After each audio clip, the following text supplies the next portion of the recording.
Good evening, friends of Ford. So good to see so many familiar faces as well as new faces as I have come back to Grand Rapids for this very special evening, our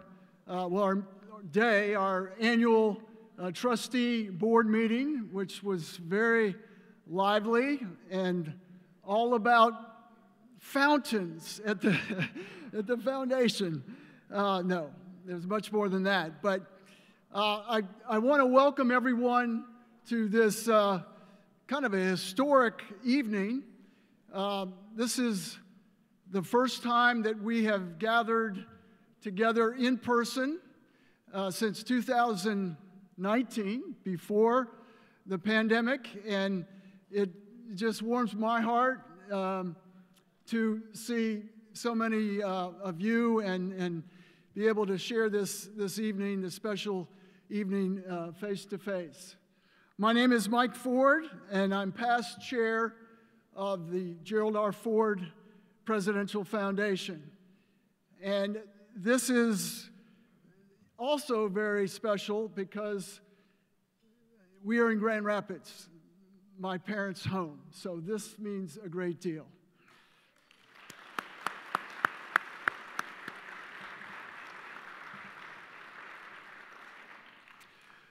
I would also like to thank the many sponsors who helped make this annual dinner possible.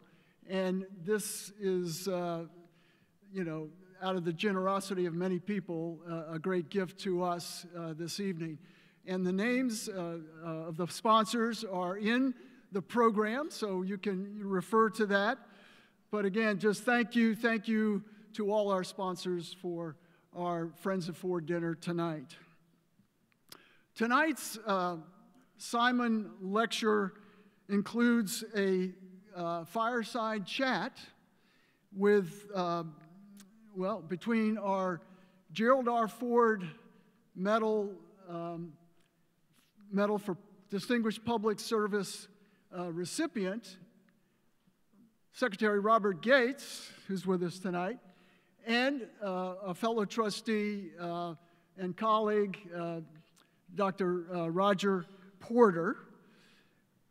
That will be followed by dinner, and then we will conclude with our 36th presentation of the Gerald R. Ford Prize, Journalism Prizes to this year's recipients. To finish our evening. So it gives me great pleasure to introduce to you my fellow trustee and kind of Roger and I have a love for academia, so we go back a long ways. But co-chair of the Awards and Grants Committee, Roger Porter, and also tonight our guest of honor, Secretary Robert Michael Gates. Roger is the IBM Professor of Business and Government at Harvard University, and he joined the Kennedy School in 1977. But prior to academia, Roger served for more than a decade in senior economic policy positions in the White House. As director of the White House Office of Policy Development in the Reagan administration, as well as in a similar position in the George H.W. Bush administration. And he kind of got started in the Ford administration as the executive secretary of the President's Economic Policy Board. Robert Michael Gates is an American statesman, a scholar, an intelligence analyst, and a university president who served as the 22nd United States Secretary of Defense from 2006 to 2011. He was appointed by George W. Bush and was retained for service by President Barack Obama. And Secretary Gates began his career when he was recruited by the Central Intelligence Agency and detailed to the United States Air Force before returning to the agency. He served for 26 years in the CIA and the National Security Council, and was the director of the Central Intelligence Agency under President George H.W. Bush. After leaving the CIA, Secretary Gates became president of the University, or Texas A&M University, and was also a member of numerous corporate boards. And like my father, Secretary Gates is an Eagle Scout.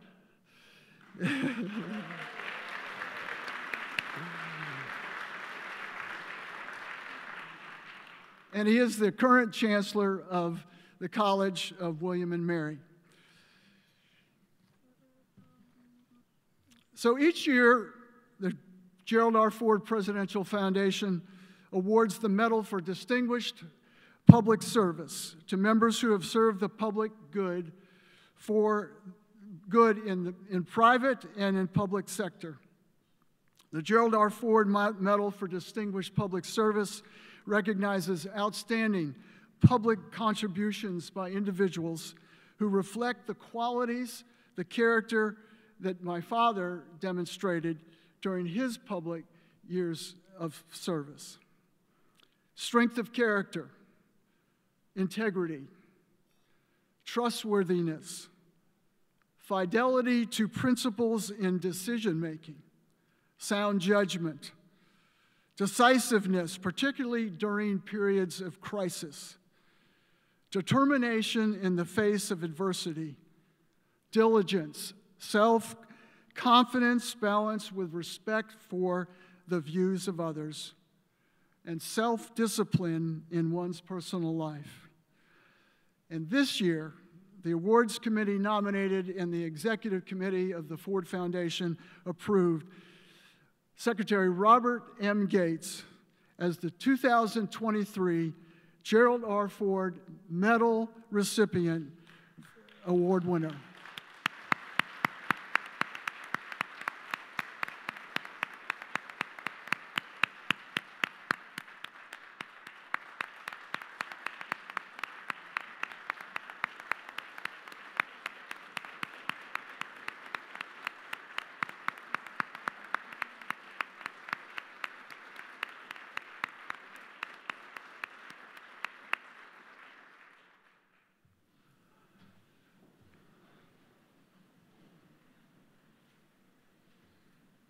We have a beautiful medal that we will present to Secretary Gates in just a moment, as well as a citation that he will receive that just recognizes his incredible leadership and service to our country. But rather than read the citation, I am going to call upon my colleague and good friend Roger to share some reflections on Secretary Gates' remarkable career. Thank you, Mike. It's wonderful to be among friends. Robert Gates, during his lifetime, has come to know America from a host of vantage points. Born in Kansas, raised in the Midwest with its grounded values and solid virtues, he has spent much of his life on the Atlantic and Pacific coasts, as well as in the South. His education at the College of William and Mary in Virginia, Indiana University, and Georgetown University, where he earned his PhD, exposed him to a wide spectrum of views and introduced him to a diverse array of Americans. A military intelligence officer, he learned the challenges and the benefits associated with gathering and assessing information. For much of his career in government, he was at a distance from the partisanship that can influence one's policy and priorities. his lengthy service in Republican and Democratic administrations helped to shape his realist orientation of the nation's foreign policy. He skillfully filled the roles of analyst, broker, and advocate through his service at the CIA, the National Security Council staff, and the Department of Defense. He discovered that many leaders find those around them who tell them what they think they want to hear. Bob Gates taught the 8 presidents he worked for what he thought they needed to know. He came to understand that easy decisions are settled at lower levels in organizations. The decisions that rise to the top are often a choice between difficult and diverse, imperfect paths. The task is not to make the strongest argument you can as an advocate, but to weigh carefully multiple objectives and help one come to a decision in which you cannot maximize all good things simultaneously. At the CIA, he tried not to let his personal policy preferences color the evidence and analysis he was providing. At the National Security Council, he sought to lay out the real choices that the president faced and how those choices best fit into a coherent long-term strategy. At the Department of Defense, he recognized the importance of building a team focused on fulfilling particular missions, where those who put their lives in harm's way were convinced that they could trust the equipment that they were given and that the orders they received would not needlessly endanger them. No American has held as many significant foreign policy posts, Director of the CIA, Deputy Assistant to the President for National Security Affairs, and Secretary of Defense under 2 presidents of different political parties than Robert Gates. Whether measured by the years invested or the significance of the positions he held, Robert Gates stands alone among those whom we look to protect us and to preserve our freedoms. Notably, he's the only U.S. Secretary of Defense asked by a newly elected president to remain at his post and continue his service. Some people come to Washington to do good and stay to do well. Others come seeking raw power and influence. Most fail to change many things, regardless of their motives. Robert Gates came seeking to influence the powerful for good, and he largely succeeded. A second arena of his service involves education and the institutions to which we look to advance knowledge and our understanding of the world, and to teach students how to think through problems, establish values, and build character. One of the foundations of a healthy and dynamic society are the schools where the rising generation receive the tools they will need and confirm the values that will guide them. As president of one of our nation's largest and most impressive universities, Texas A&M, Bob Gates inspired faculty, staff, and students to reach higher and to lengthen their stride. He earned the trust and confidence of those he led and gave them reason and encouragement to commit their best efforts and to reach for ambitious goals. He demonstrated what is often referred to as the vision thing. As Chancellor of the College of William and Mary, the nation's second oldest institution of higher education, he continues to keep his oar in the water by helping to make the formative years of education a productive and ennobling experience. A third arena of service involves the not-for-profit sector. One of the characteristics of the United States, which Alexis de Tocqueville drew attention to nearly 2 centuries ago, is the strength and contributions of voluntary organizations. And one of the largest and most successful of these over the past century is the Boy Scouts of America.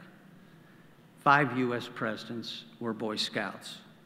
Only one of them reached the rank of Eagle Scout, Gerald R. Ford, a rank he shared with Bob Gates.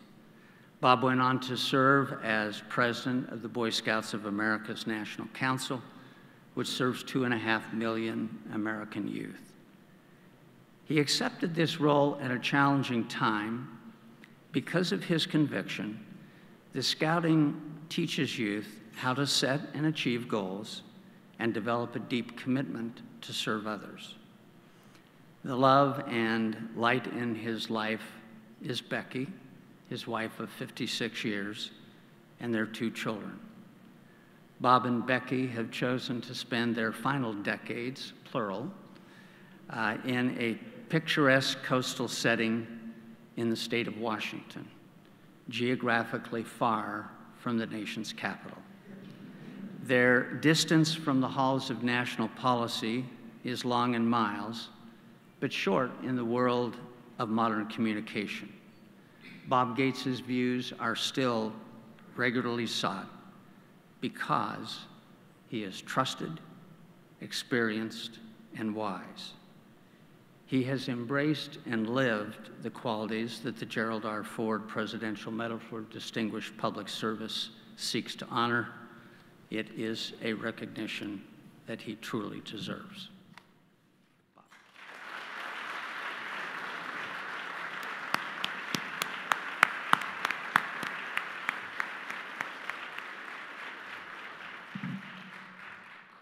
Thank you, Roger. So accurate and well created. I think you've captured the strength and the character of our recipient, Secretary Gates, and he is indeed very deserving of the Ford Medal. And I truly believe that if my father was with us this evening, he would be very, very pleased and very, very proud to have Secretary Gates be awarded the Ford Medal. So let's do that. Roger?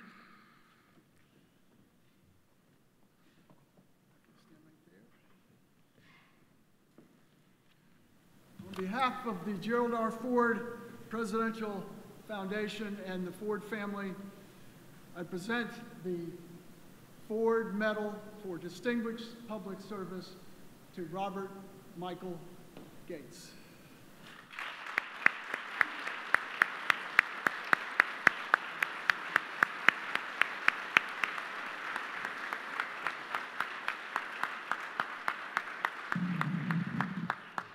Thank you very much, Mike, and Roger. Thank you for your overly generous words. I am really honored by this award named for a president that I admired so much. When I was notified about this, I went to the internet, of course, to look up and see who else had received it. And what I saw was a list of President Ford's closest associates, friends, and very senior members of his administration. At the time, they were all very senior, and I was very junior. And I can't tell you how grateful I am and how humbling it is to now be able to count myself among their ranks as a recipient of this award. Thank you very much.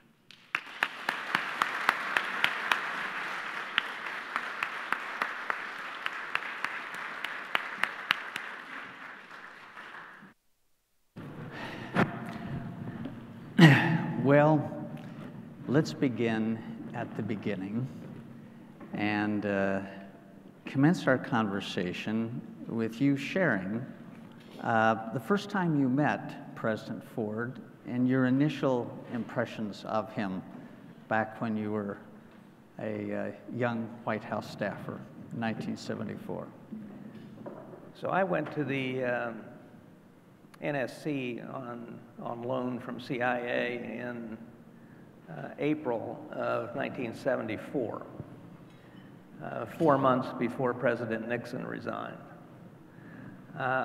I have since described it as signing on as a deckhand on the Titanic after it hit the iceberg. So my first encounter with Vice President Ford was in that capacity. And then I stayed on, as many others did, through the entirety of the Ford administration.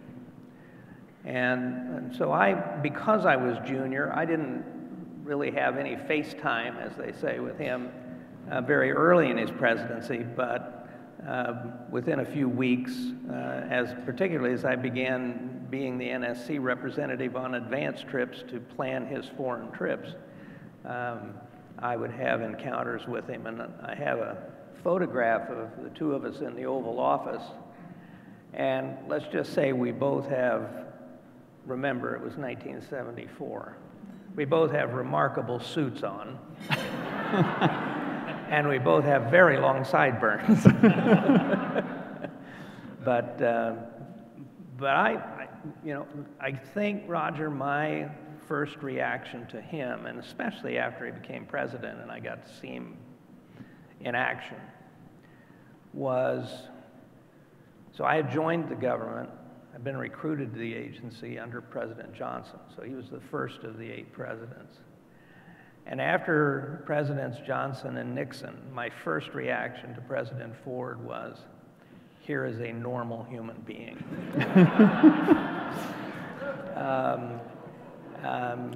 Somebody who wasn't paranoid, wasn't egotistical, was very matter of fact,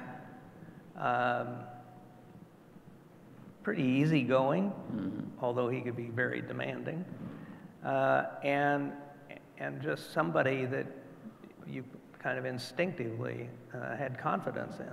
No. You had the opportunity to see him and many other presidents up close. How would you describe President Ford's style as a decision maker and the way in which he went about shaping decisions? Well, the way I would answer the question, Roger, is that I think, and I've long thought, that President Ford was significantly underestimated in his achievements and farsightedness in the world of foreign policy and national security. Now, I'll just reel off a few examples. I did the advances on all but one of these trips. So, first trip was to Vladivostok in November of 1974, where he laid the groundwork for the second strategic arms treaty with the Soviets that actually would be signed by Jimmy Carter in 1978 or 79, I can't remember. But the point is, Carter came into office, walked dramatically away from what Ford had negotiated at Vladivostok. It all blew up in his face, and he ended up signing an agreement with Leonid Brezhnev that looked very much like the agreement that President Ford had negotiated in Vladivostok. So, strategic arms. A month later, he had a meeting with President Giscard d'Estaing of France in Martinique. And the purpose basically was to get the French on board in creating something called the Nuclear Suppliers Group, whereby the nuclear powers would control the supply of enriched uranium to the rest of the world, and it really laid the foundations for non-proliferation policy for the next decades. I will add a sidelight to this. So our small team that flew to Martinique for the advance, we were dressed in business suits like this, and so this conference was to take place at a beach hotel in Martinique, and we are marched out to an open-sided pavilion on the beach where the French chief of cabinet was waiting for us with his team. And as I would later write, my notes for General Scowcroft were inadequate because we found ourselves on a beach full of young French topless ladies. And to say that my attention was distracted would be an understatement. So Vladivostok, Martinique. Then another important meeting was with President Sadat in 1975 in Salzburg, when he got the Egyptians to agree to renew the negotiations with Israel. He met with Rabin a couple of weeks later in Washington, but he laid the foundations for Camp David Accords that President Carter would negotiate a few years later, three years later. But perhaps the crowning achievement, well, one more, and then he also was a participant in the very first meeting of what was then the G6, the richest democracies gathered at Rambouillet in France, and it was the US, the UK, Germany, France, Italy, and Japan.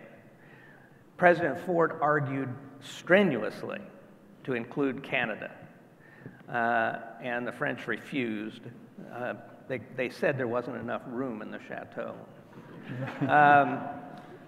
Canada quickly became a member, but that group of leaders who came together to discuss international economic affairs has been meeting virtually every year since.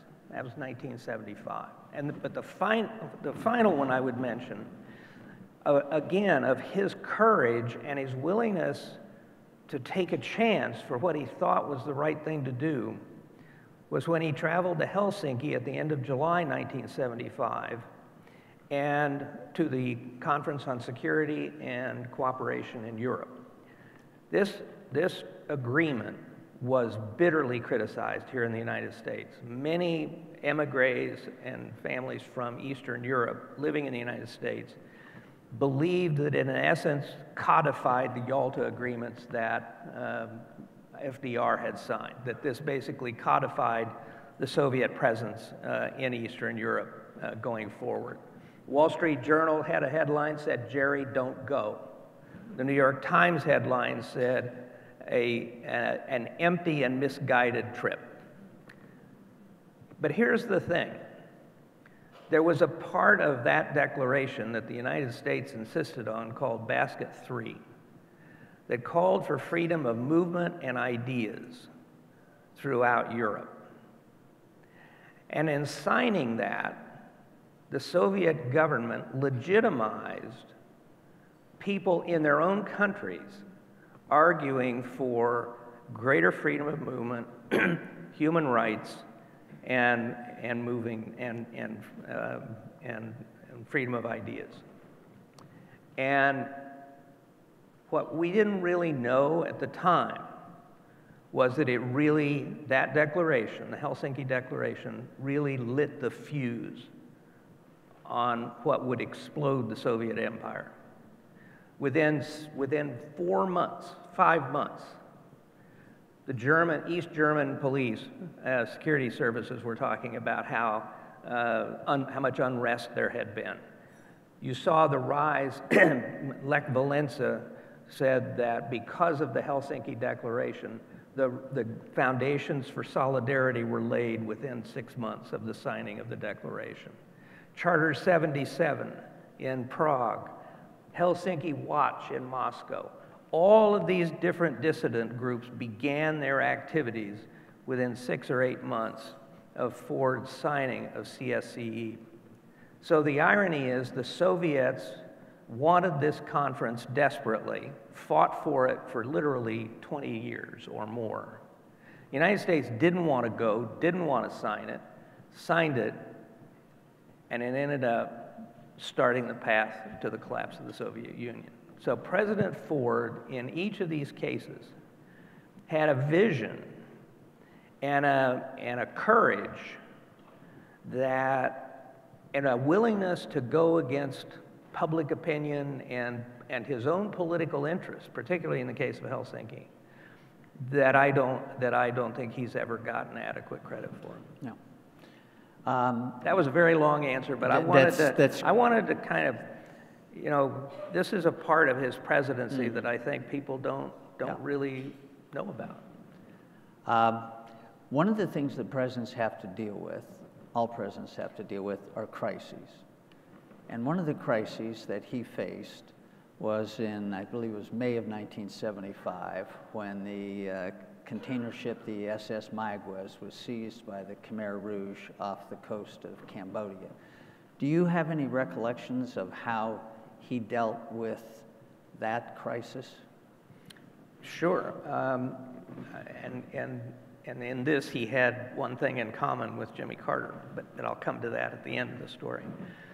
So President Ford was determined. I mean, first of all, you have to appreciate we had just been driven out of Saigon literally a month before.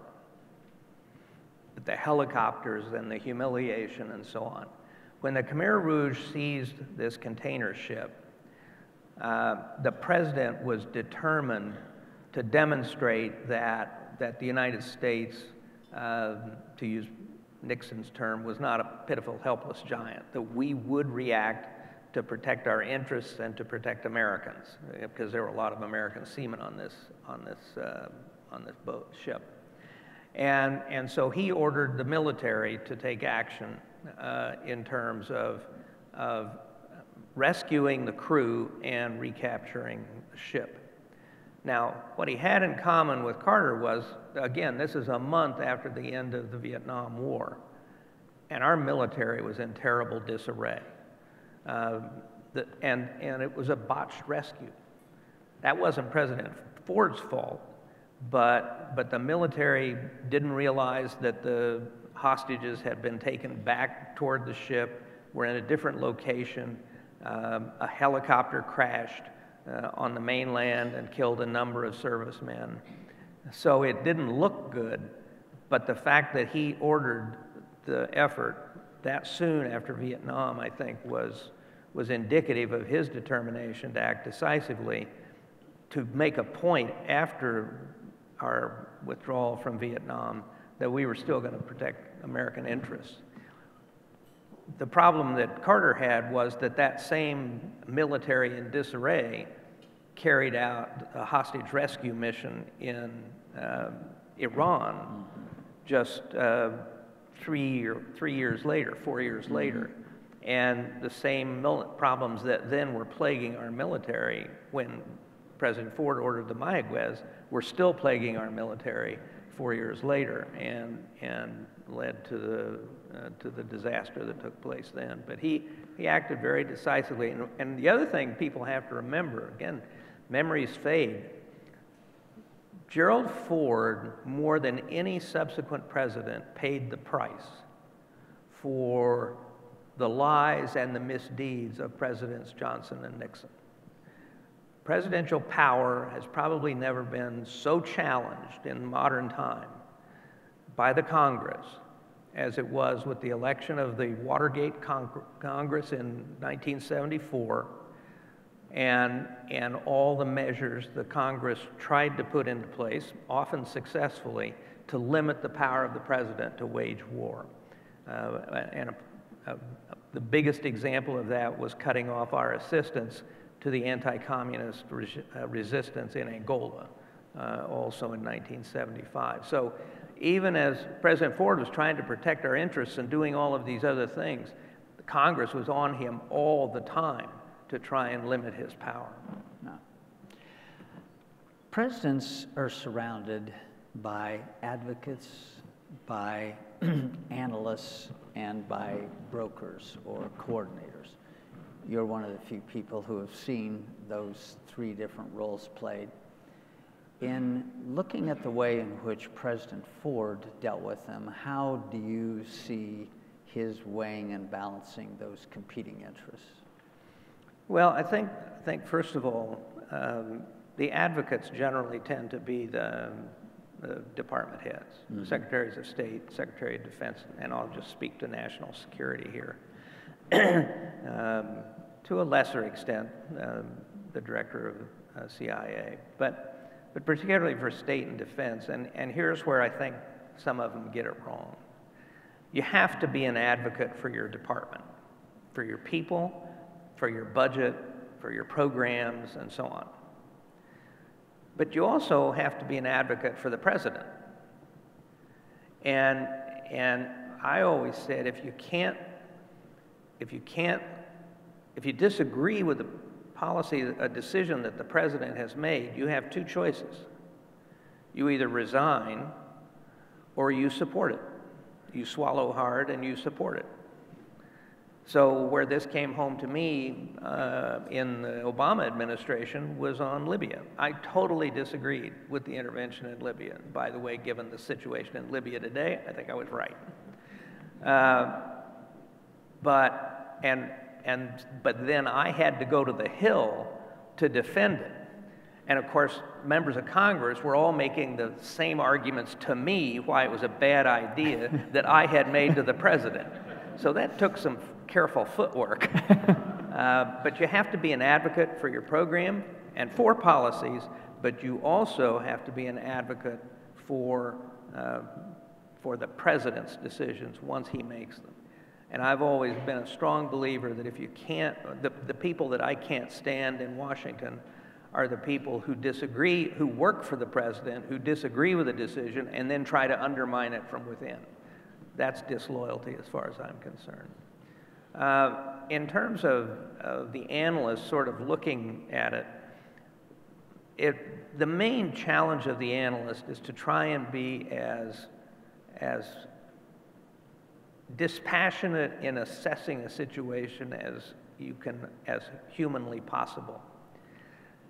But the hardest thing for analysts, and I ran the analytical part of CIA for 4.5 years, the hardest part for analysts is to admit they might be wrong. And an equally hard part for them is to acknowledge up front what they don't know, the information they're lacking to make a truly confident judgment. And frankly, this was one of the reasons that got President Bush 43 in trouble over Iraq and weapons of mass destruction, because this is what the analysts didn't do for the president. They didn't say, what if we're wrong? What's the quality of our information? How good are these sources? Is this signals intelligence? Is this a rumor we picked up somewhere? And so what I tried to do in the formulation, and when we did the President's Daily Brief when I was director, we would put all the evidence up top, the evidence or the facts. And then we would have the analysis in a separate part of the same piece, but we would have a little separation so that the president knew, okay, here's what we know, and here's what we think. And getting analysts to think that way in terms of being dispassionate, you know, I think you owe that kind of honesty to the reader of intelligence rather than just pretending that you know more than you do or that you think you can predict the future. So analysis is important and has to be dispassionate, but it also has to be honest and forthright. And then the honest broker is basically, and President Ford would ask those hard questions. In fact, I think the only person who asked harder questions of the briefers along those lines was probably George H.W. Bush. Mm-hmm. And partly because he'd been the director of CIA. Right. And then the broker, really this is the National Security Advisor, and no one has ever done it better than Brent Scowcroft, both for President Ford and for Bush 41. And it wasn't that Brent didn't have his own views about things. He had very strong views on policy issues. But Brent was always very careful to sort of isolate his views when he was briefing the president, President Ford and then President Bush. He was always, one of the reasons he was so effective as National Security Advisor was because the principals trusted him. They knew that he would tell the president the truth about what they thought. And also that if they wanted to get in to see the president, he would facilitate it. He was not a barrier. he was a facilitator. And so they trusted him in a way, and I'm one of the few people to have worked for Henry Kissinger, Zbigniew Brzezinski, and Brent Scowcroft and lived to tell about it. And I will just say flat out, Brent, more than anybody, was trusted by the rest of his colleagues in the government. And it's one of the reasons why I think President Ford trusted him, and as did President Bush.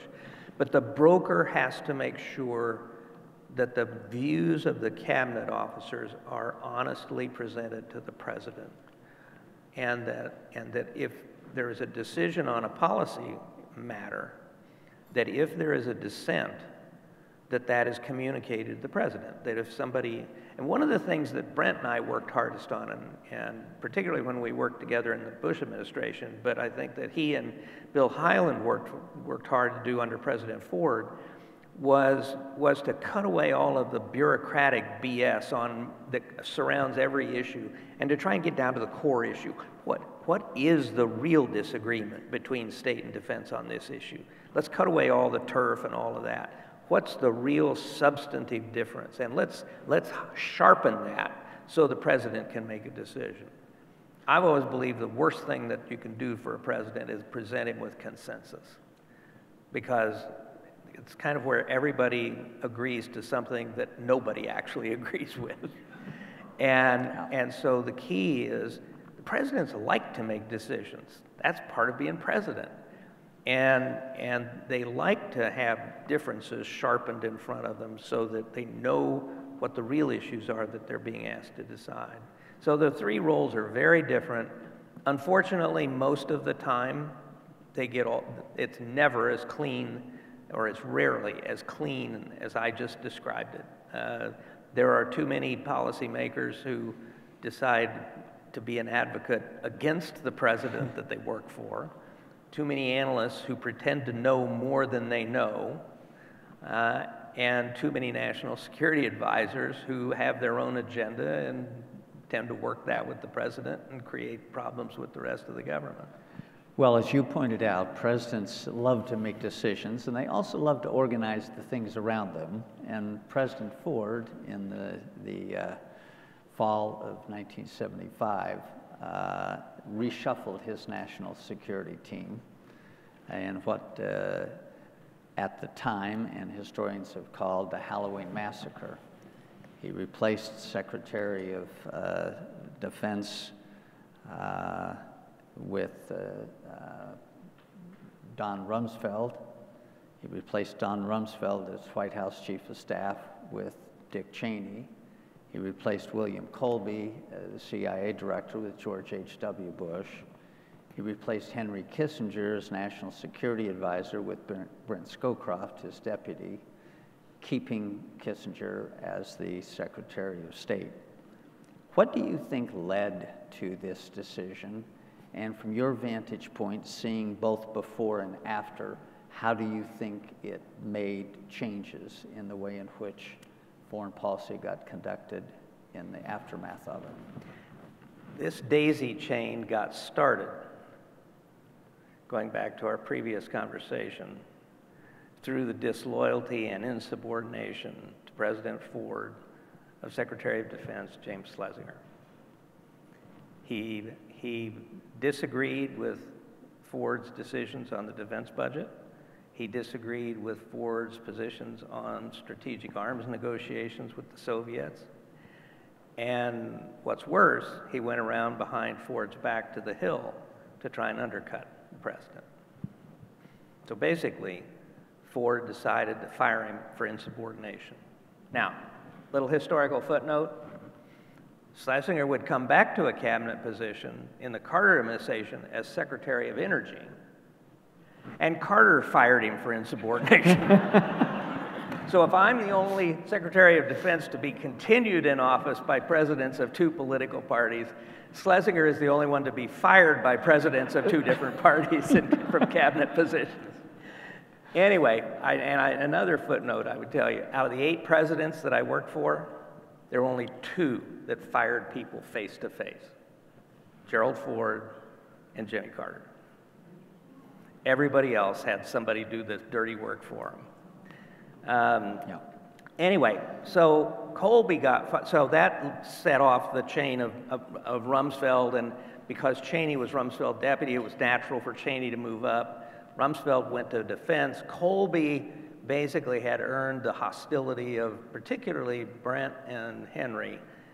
And I don't know how much President Ford, but certainly those guys, because they felt Colby had been way too forthcoming in his testimony on Capitol Hill during the congressional investigations of CIA, and had done some unwise things like taking poison dart guns up to the Hill and things like that. I mean, if you're going to do that, you might as well just use them, but I shouldn't have said that. I shouldn't have said that. Strike that from the record. Anyway, he took all these show and tell things up there and then just added to the drama of the whole thing. And I think President Ford was just determined, first of all, to get rid of somebody who wasn't being a team player by a long shot, but also basically to get a team together that, I mean, he'd inherited all of these people. Mm-hmm. And he wanted a team of his own that he felt comfortable with, and he knew he could trust Rumsfeld, and he knew he could trust Dick Cheney, and he knew he could trust Bush. Now, there has long been a rumor that Rumsfeld engineered getting Bush appointed to CIA because he wanted to run for president in 1980, and he knew Bush did too. And he figured if Bush had gone to the CIA, he could never run for president again. I have no idea whether that's true, but it's a rumor that circulated at the time. So there's a lot of drama associated with all of this, and I'll tell you the final sort of, actually it was a joke, but it was one of those that has a little edge to it. So Henry had two jobs, Secretary of State and National Security Advisor, and Schlesinger was Secretary of State. So the story went that President Ford called the two of them in face to face and said, okay, here's the deal. Both of you have to give up one job.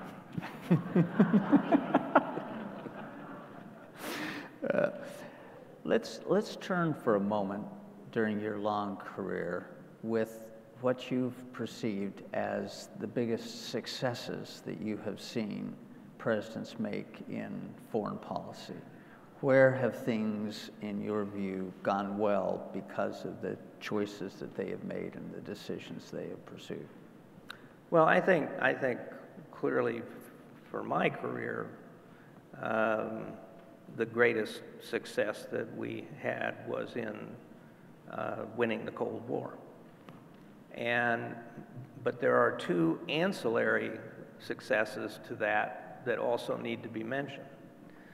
One is our success in winning the Cold War,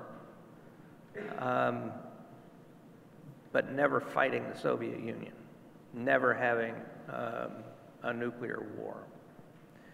And keeping the Cold War cold was a Herculean task. It was very tough.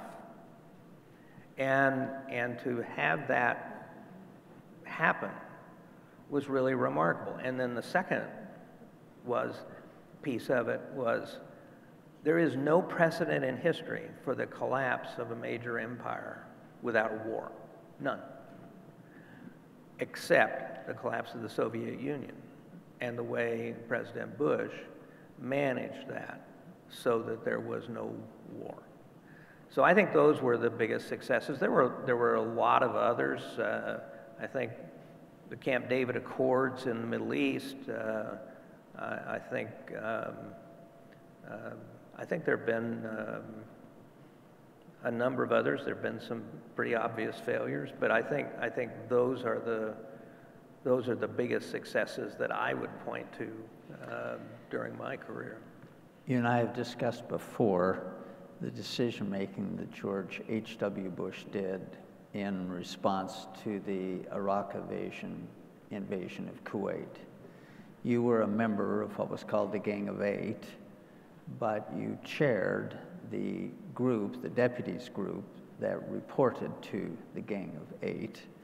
And I think the audience would be very interested to know how you managed that situation and how President Bush made the decision that he did not to go to Baghdad. Well, I think there are a lot of parallels. I didn't know President Ford nearly as well because I didn't have nearly as much time with him as I did with George H.W. Bush. But I think they're very similar in terms of the way they approached decision making and in the way they treated people and in their common sense. And so the Deputies Committee, President Bush, as we were getting ready for the war in Iraq, the President did something that no other president, to my knowledge, has ever done. And that is, he said, I want to write down and sign what are our objectives in this war. What do we hope to accomplish? So the Deputies Committee, which I chaired, worked on this document. And we ended up with 3 proposals.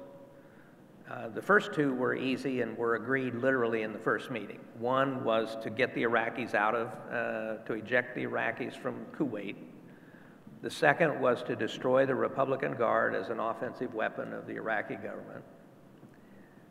And the third was, those 2 we decided very quickly. The third was, should we go for regime change in Baghdad? And we debated that for 2 weeks. And we decided no, because of 2 things. First of all, we had no assurances we could actually achieve it, or at a cost that we were willing to pay.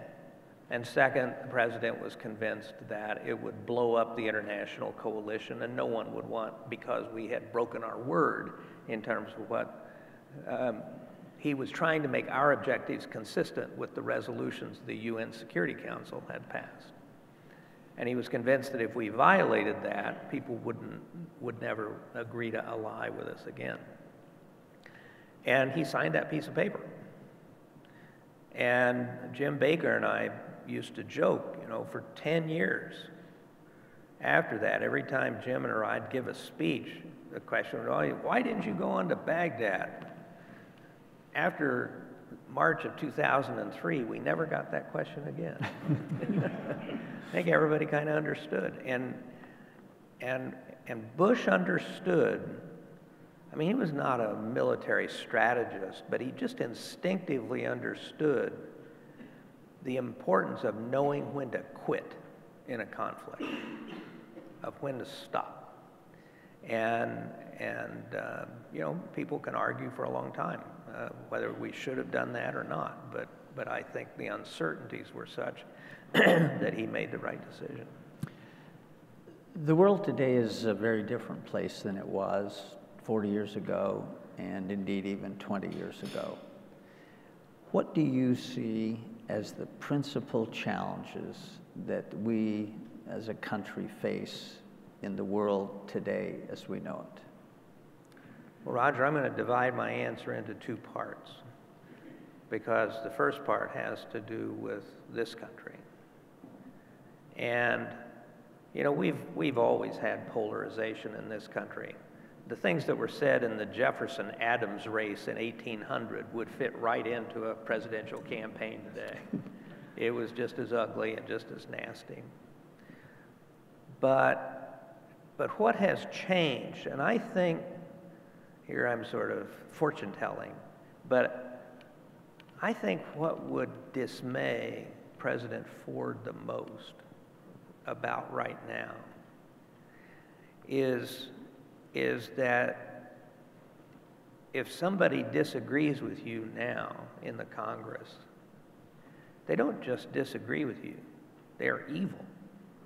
They want to destroy the United States. They're out to wreck the country. They have a plot, a plan to wreck the United States. So they're not your opponents. they're your enemies. And that radiates through our political system. And you're now seeing it in school board races and local races and so on. But it's the tone that's being set at the top, and particularly in the Congress. And it's mainly by people on the extreme left and the extreme right, but there's a lot of it. And there is hardly anyone speaking up to chastise their colleagues for the harshness of their rhetoric. So that's one of the biggest problems that I think we have right now, is that the reds and the blues are pulling further and further apart, and making it difficult to come up with the kind of bipartisan solutions that leaders like Gerald Ford understood are the only way you ever get anything done in an American constitutional democracy, because that's the way the system was designed. And so that's my biggest concern. I think, turning abroad, clearly the most significant challenge that we face is China. I should have mentioned one other big success in foreign policy, and that is Kissinger's and Nixon's upending of the strategic equation in 1971-72, where the United States ended up, thanks to détente with the Soviet Union and the opening to China, with a better relationship with each of them than they had with each other. So it was China and us against the Soviet Union. I was on the trip that flowed from that with the director of Central Intelligence when we met in Beijing, and the Chinese and we together built radars in Western China to spy on Soviet missile programs. That was back in 70, 79, 80. But that path was started in 1971, 72 by Kissinger and Nixon. And so for what people forget is the first 30 years of, first 20 years at least, of this relationship with China, it was a strategic relationship. It wasn't an economic one. And it was only actually beginning in the 90s, early 90s, and then subsequently with China's accession to the WTO and so on, that it became hugely economic. And the problem with the economic side of the relationship was that we all assumed, policymakers, business people, everybody assumed, academicians, that a richer China would be a freer China. And that clearly has been proven not to be the case. So now this strategic equation aspect has been upended again by the war in Ukraine. So now Russia and China have a better relationship with each other than we do with either one of them. So that's kind of where we are. So China is clearly a huge challenge. And the challenge there, I think, is significantly more complicated than the Cold War against the Soviet Union. The Soviet Union basically, we used to call it derisively upper Volta with missiles. I mean, they had no economy. I'll just give you one statistic. Last year, our trade with China was the biggest in the history of the relationship, right at $700 billion. In 1986, total trade between the United States and the Soviet Union was $2 billion. So China is an economic player in the world. They're the biggest trading partner with 120 countries, maybe more. They have a strategic communications capability that totally outstrips our own. So if we are able to avoid a military conflict with China, just like was the case with the Soviet Union, this competition, whatever you want to call it, will be waged using non-military instruments of power. And we basically dismantled all of ours after the end of the Cold War. USIA, USAID, you name it. And now economic competition will be a big part of it, and trade is a big part of that. And that's where we're falling behind also, as just evidenced by what I just said about 120 plus countries. So I think China is going to be a big challenge for us, and even if we are able to avoid a military confrontation, the non-military competition is where it will be fought out. And there we have a lot of repair work we have to do before we're in a position to compete effectively with China. The one asset we have they don't is allies. And I was quoted famously and every time I do an interview, it gets thrown in my face, reminding me that I wrote that Biden had been wrong about every major strategic issue for the last 40 years. This one, in terms of strengthening our alliances, I think he's gotten right, and building those alliances as much as possible, and frankly, building on what President Trump did with the Quad, with India, Japan, Australia, and the United States. So that's going to be the big one. Now, we have a lot of others. North Korea is a problem, obviously. The war in Ukraine is huge, and the consequences of Ukraine losing are enormous. And what a lot of politicians in Washington don't understand is Ukraine losing has huge implications for Taiwan, and they're not good. So those are huge problems, North Korea, Iran, and so on. And then there are the kind of broad global issues, from AI and cyber to climate change, and some of those that are very hard to get a lot of people very excited about.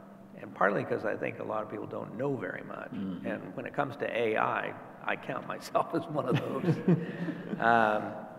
But anyway, so those I think, Roger, are the biggest challenges that I think we probably face. So given the current situation... and let me just add, so on energy and climate change, what's missing is the recognition and the willingness of political leaders to acknowledge we can't go from where we are today in one leap to where they want us to be in 2035 or 2040. There has to be a thoughtful transition. And so you're going to have to create incentives for the oil and gas companies to actually continue exploring and producing for the next 20 or 25 years, because you can't walk away from all of that, but they're going to be operating on a timeline that is much shorter than their previous investments. And so how do you work that out with them? Another problem, we've got 175,000 miles of high voltage electrical grid that needs to be replaced. I mean, Pacific Gas and Electric can hardly keep the power on in California today. How are they going to keep it on with 15 million more electric cars? So there are a lot of things that have to be done in this transition, and frankly, I don't hear anybody talking about that in Washington. You mentioned Ukraine and the situation there. What paths do you see occurring over the next year or so, given the developments that we've seen over the past year and the way in which the United States has built this coalition successfully to support the Ukrainians against the invasion? Well, I think first of all, nobody knows how wars will go. And there are too many people who get into wars thinking they do know that. I think that, I hope that the Ukrainian counteroffensive is successful. But even if they take back large swaths of territory, I think it's going to be very difficult for them to dislodge the Russians from Crimea. Yeah. They are really dug in, and frankly, Crimea is existential for Putin. He cannot lose it because it's got the only major naval base, Russian naval base, on the Black Sea, and it's been in Russian hands since the 18th century. So Putin can't give that up. But if the Ukrainians were to take back a lot of the south, Melitopol and that area, and get access again to the Sea of Azov and so on, then, and they make some headway in the Donbass also, there might be a basis for some kind of a negotiation next winter. I don't think before then. If their counteroffensive is only moderately successful, then I think we're in for a long slog, because neither side is really very interested in a negotiation at this point. Putin is absolutely counting on the fact that he can outlast the Ukrainians, the Europeans, and us. He's counting on, or hoping, for the election of a president in 2024 in the United States that will be much more friendly to him and much less supportive of Ukraine. He is, and I think he's now galvanized Russia for a long war. It's interesting to me how he's changed the narrative for the purpose of this war. When he started the war, it was all about getting rid of the Nazis in Kyiv and getting a more pro-Russian government back in Ukraine. After the failures of last spring and summer, in the fall, his narrative to the Russian people has completely shifted. And now what the Russian people are being told is this is an attack by NATO on Russia, and that NATO wants to dismantle Russia, destroy Russia as a country, impose Western values, and so on and so forth. So he's making this a war to defend Holy Mother Russia. And he's basically mobilizing the entire economy to do that. So, and I would tell you, if he were to drop dead tomorrow, he would probably be replaced by somebody more hawkish than he is, not somebody more dovish. Most of the criticism that's coming at him is coming from the right, not from moderates or opponents to the war. It is the mark of an interview that the time flies quickly. Please join me in thanking Robert Gates for sharing with us his wisdom and insights.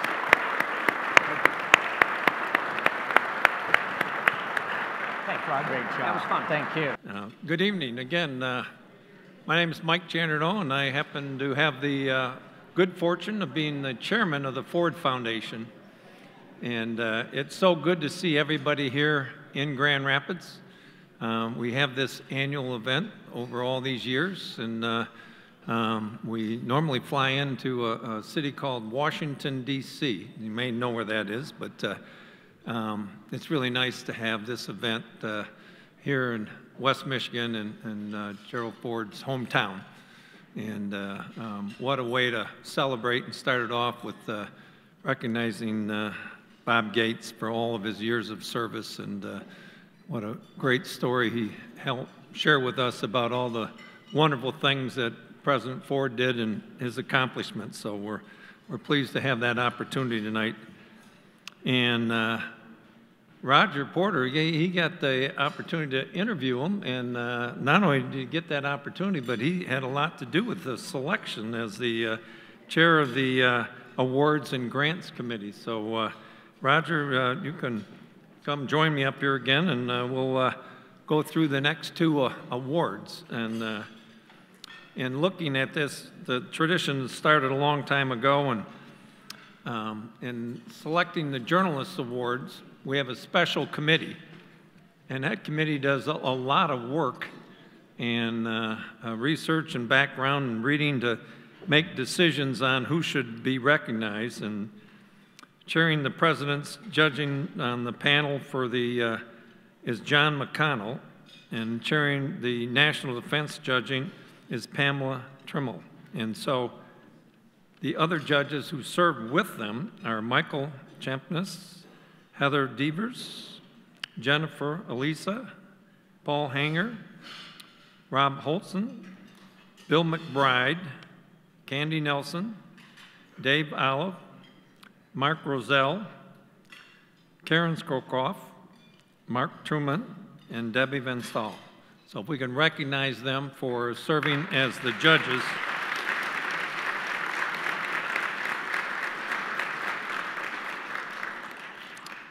And each year, the Gerald R. Ford Foundation awards 2 distinguished journalism prizes for reporting, one on the presidency and the other on national defense. These prizes started back in 1998 and recognizing reporting excellence in featuring the better public understanding of the presidency as well as national defense. This year's Gerald R. Ford Prize for Distinguished Reporting for the Presidency goes to a White House reporter, Tyler Page, of the Washington Post. Tyler, will you please join us on the stage?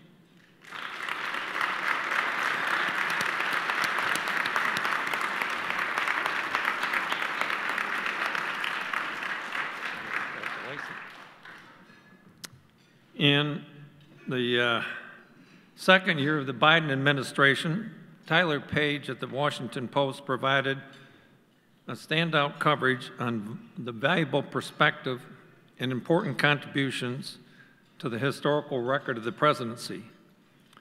After the election that returned the Republican Party to a majority in the House of Representatives, Mr. Page was the first to report that the White House would likely engage with the oversight investigation, but would refuse to cooperate with any probe involving the foreign business dealing of the president's family. In a unique, well-sourced article on the relationship between Joe Biden Jr. and the man he served as vice president, Mr. Page found a long, simmering tension and even some jealousy between the circles around Obama and Biden. Mr. Page has shown that the insight and balance in enlightening stories on the president's unscripted candor, a trait allies lauded him for in humanizing, but adversaries derided as undisciplined. And on Mr. Biden's behalf, that former President Trump and his supporters are the gravest threat to the stability of the 246-year American experiment. For deep reporting, perceptiveness, and adherence to a consistent standard of excellence, the Selection Committee honors Tyler Page, the White House reporter for the Washington Post, as the 2022 recipient of the Gerald R. Ford Journalism Prize for Distinguished Reporting on the Presidency.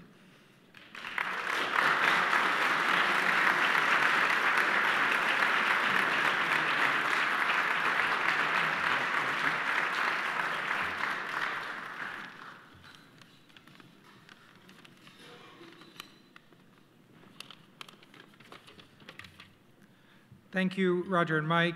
First, I want to thank the judges of the contest and the entire Gerald R. Ford Presidential Foundation for this award. I'm truly honored. As a journalist for the Washington Post, I feel incredibly lucky to spend every day working to cover and uncover what's happening at the highest levels of our government. The challenges impacting our industry are well documented and concerning, and so I know how privileged I am to work at a bastion of American journalism that continues to be mission-driven and relentlessly focused on serving our readers. To that end, I want to thank my colleagues at the Washington Post. The Post is the most collegial newsroom I've ever worked in, and I'm grateful to learn and benefit from my colleagues every day. In particular, I would like to thank my teammates, past and present, on the White House beat at the Post. It is a truly special group of journalists that I'm proud to be part of. I also want to thank Naftali Ben-David, the White House editor at the Post and my direct boss. He improves every story I write, including all the stories that were part of this entry, and so this award is a recognition of him as well. I also want to thank Dan Egan, who leads the national politics team, and Matea Gold and Phil Rucker, who run the national desk.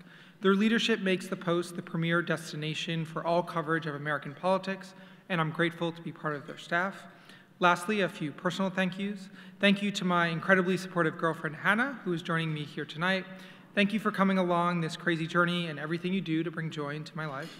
I also want to thank my family, in particular my parents, who have been steadfast supporters of me and my professional ambitions at every step of the way. I would not have had a slice of the opportunities I've had without everything they've done for me. I want to conclude with a few words on covering this White House. The Biden White House has proven to be an especially difficult administration to cover, a sentiment I've heard from many of my colleagues who have been on the beat for longer than me. But in a time of increasing partisanship, I believe transparency in government is paramount, which makes independent, unbiased journalism even more crucial than ever. In particular, the lack of access to this president is troubling. So I'm especially grateful to the Foundation for sponsoring these awards and reminding the American public and the officials who represent them of the importance of journalism in our role in informing the public.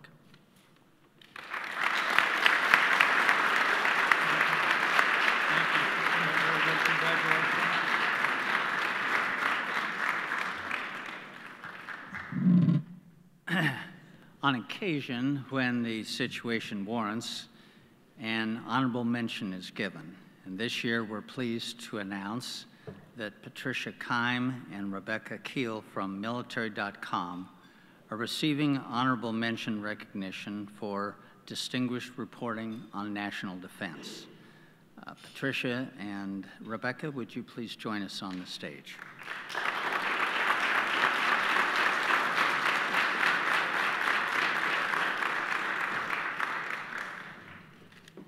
The Judges Committee recognizes with an honorable mention the reporting team of Patricia Keim and Rebecca Keel for outstanding work, highlighting the long-term costs of war for those who serve on the front lines and those who support them at home. Keim and Keel's stories for Military.com shed a long overdue light on the connection between traumatic brain injury and the rising tide of suicide among active military service members and veterans, advancing public understanding of a serious defense issue.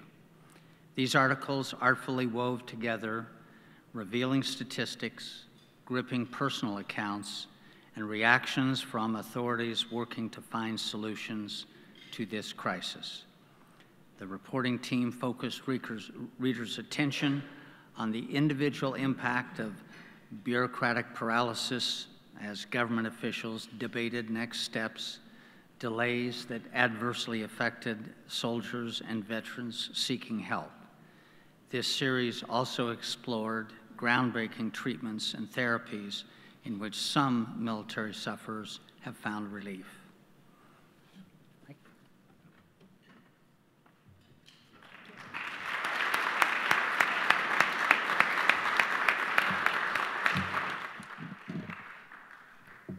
Thank you so much to the Gerald R. Ford Presidential Foundation for this amazing award, and to the judges who reached down and looked at a small internet company that is still plugging away at trying to reach the heart of the American military. We specialize in personnel issues, and when I look back at the past recipients, I am so blessed to have worked with so many people that actually really love the U.S. service members and try to tell their stories, it's just amazing. This award for me is unimaginable. I was a Marine wife who moved to Jacksonville, North Carolina after working at Mr. Gates's Central Intelligence Agency, and nobody would hire me. So, except for the editor of the Jacksonville Daily News, Elliot Potter.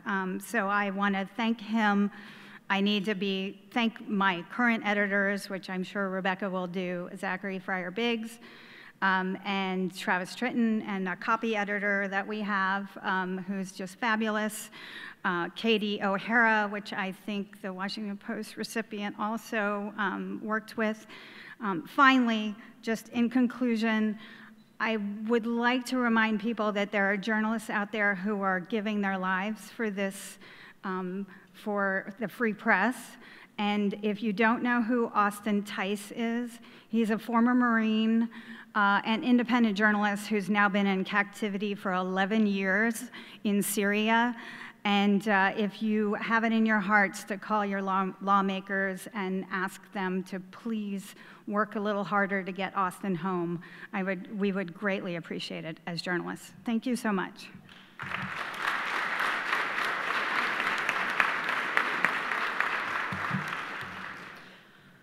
Well, I just want to echo everything Patricia said in thanking the foundation and the judges for giving this award. It's really an honor to even have my name mentioned among the incredible journalists that are being honored here today. Also, of course, thank you to our editors. They really whipped us into shape on this series, and it wouldn't have been quite as great without them.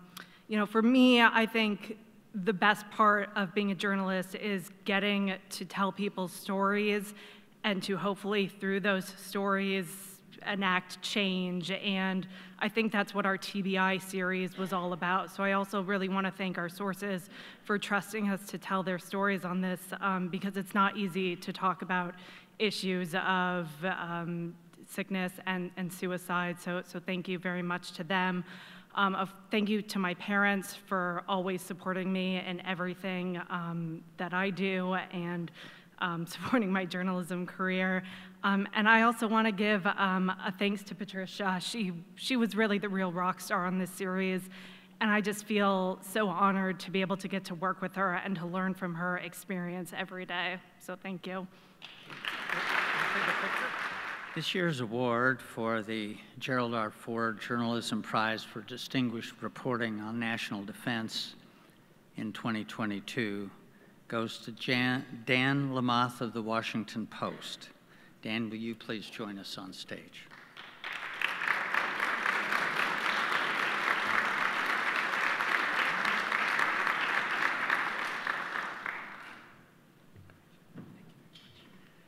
The Gerald R. Ford Presidential Foundation is pleased to present this year's award for excellence in reporting on national defense to Dan Lamothe of the Washington Post. Dan's stellar in-depth reporting on the hurried, often chaotic American withdrawal from Afghanistan is a near-record textbook exemplar of how to report and produce a series on an important national security issue. Beginning with his Freedom of Information Act request for the post-withdrawal after-action report, Dan skillfully wove the report's narrative together with all the intertwined threads of the participants, from generals to grunts on the ground, and to Afghanistan's caught in the chaos of the government's collapse. Reading at times like a taut, action-packed fictional thriller, Dan's reporting seamlessly moved the reader back and forth from Washington crisis response rooms to the evacuation mission unfolding in real time at Kabul International Airport. His reporting includes interviews with Marines and airmen at all leadership levels, simultaneously charged with securing the airfield, providing security for airlift operations, and shepherding the thousands of refugees through the gates and on to waiting transports. Notably, Dan also sought out service members who were wounded in the operation and the families of those loved ones who died, as well as the many Afghans who lost family members in the trek to the airport, to ensure their voices were represented in this series. Dan Lamothe's determination to ensure participants at all levels were represented in this series, combined with in-depth reporting and analysis, is exactly the kind of reportorial excellence that the Gerald R. Ford Foundation seeks to recognize, promote, and reward. Dan.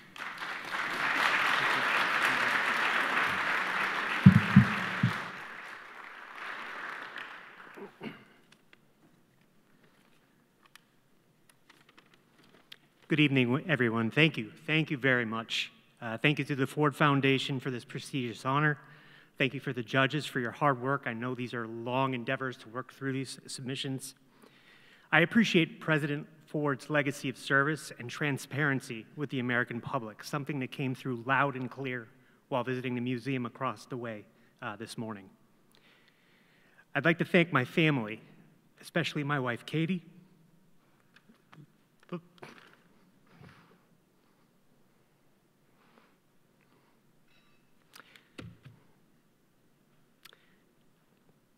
Katie met me somewhere between the second and third combat embed I did.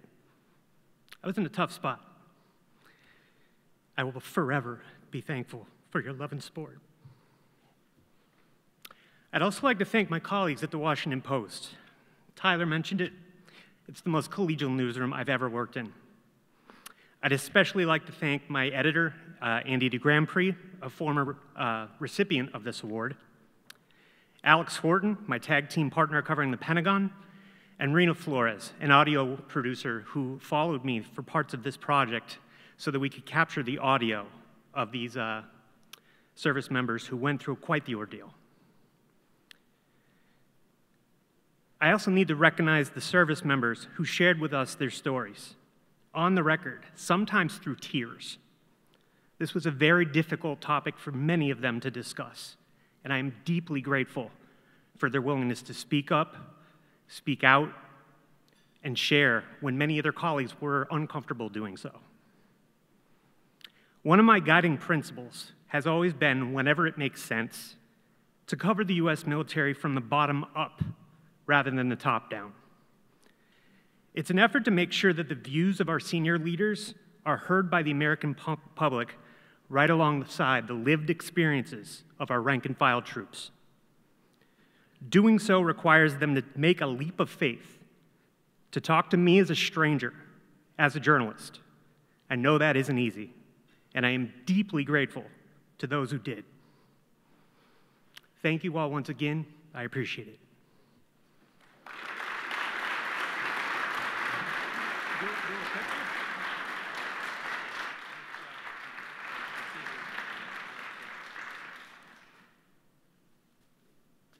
Just want to recognize the award-winning journalists. Journalism is so important in our society, and transparency is critical for democracy. So they play a very important role, and they do it very well. So congratulations. So at this time, I'd like to invite our Executive Director, Cleves Whitney, up for some final comments. So thank you. What an evening. I have been moved almost to tears, and maybe 2 tears just a moment ago. I've been enlightened, and I have been improved, I think, as a human being for being with you all this evening. You know, we talk a lot about virtues at the Ford.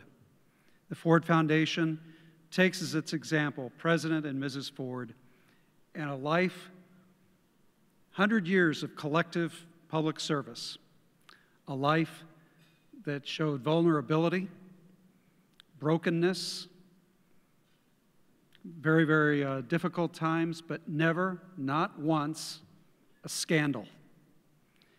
That's virtue in the tough times. So we talk a lot about virtue here. And one of the great virtues, of course, is gratitude. There's a lot to be grateful for in this room.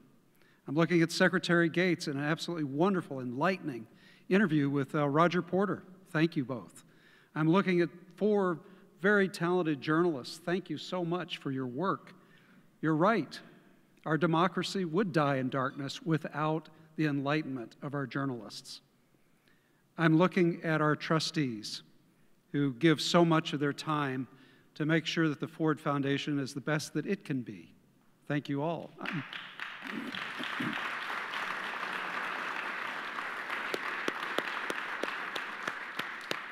I'm looking at Richard Norton Smith, who has written an absolutely wonderful biography that I highly commend to all of you.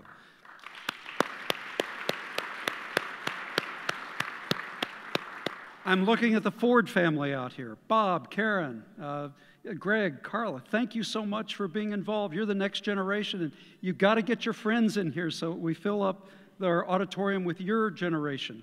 I'm going to be calling you here pretty soon. I'd also be remiss if I didn't say thanks to a wonderful staff at the Ford Foundation, to our wonderful partner, Brooke Clement, and her staff at the museum, to the people who served us tonight, the food and all. Let's give them a hand.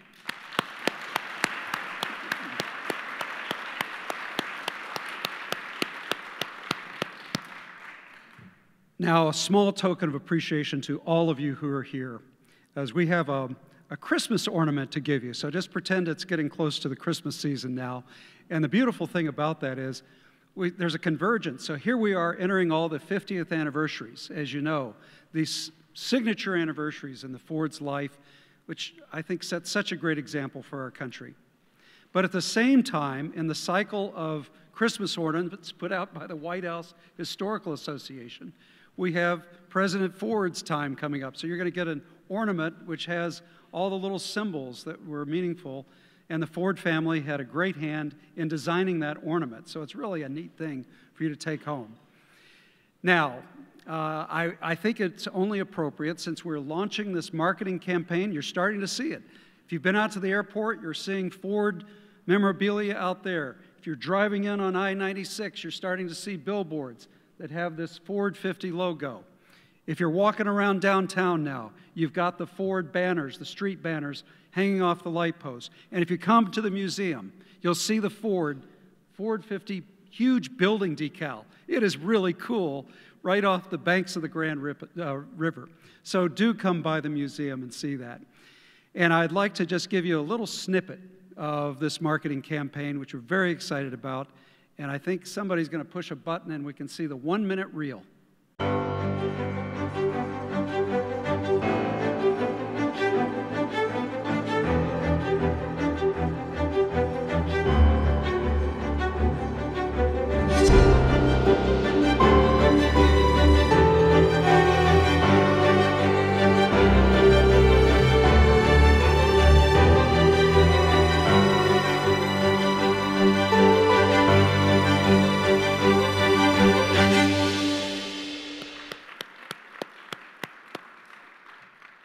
Says it all. I have nothing more to say, but thank you, and forward with the Ford.